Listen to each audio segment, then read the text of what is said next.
Criminally charge Ivan Pillay, Pravin Gordhan, Johan van Lochrenberg and Peter Richer. That's the 2014 recommendation of former Inspector General of Intelligence Faith Radebe, who found SARS unlawfully set up an intelligence unit without the President's approval. But like two other previous reports on the alleged rogue unit, her report also faced questions of legitimacy.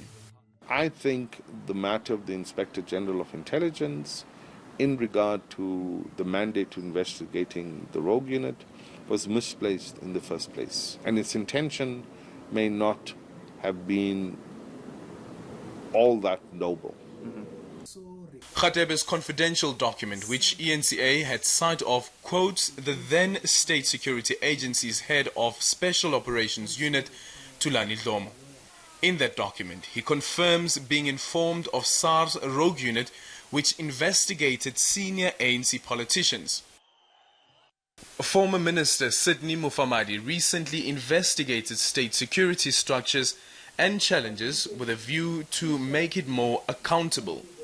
It found it was used for ANC factional battles, spied on those critical of the then President Jacob Zuma, was wholly unaccountable for misusing its budget and gave large sums of cash to unnamed ministers.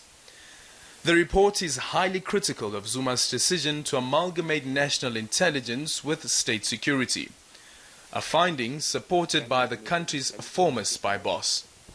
I can see that this is possibly one of the gaps in the Constitution, not so much in terms of what do you do, that the President assumes the responsibility to direct the intelligence services, but the question is, what do you do constitutionally when the President misdirects the intelligence services?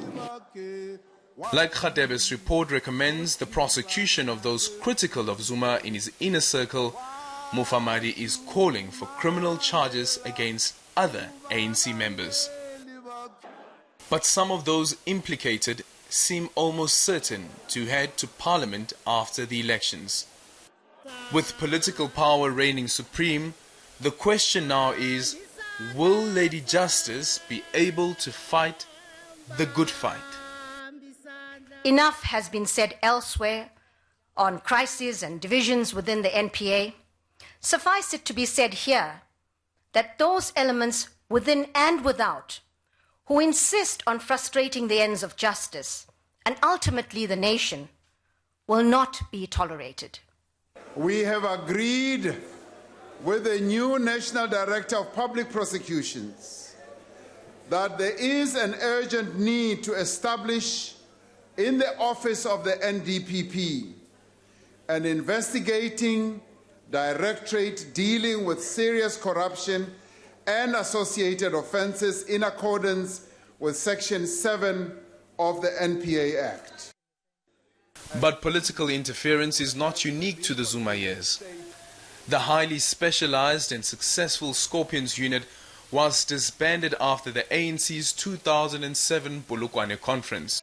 It went after high-profile people, including the then Police Commissioner Jackie Silibi, which angered the former President Thabo Mbeki. We've given the National Commissioner of Police extended leave of absence.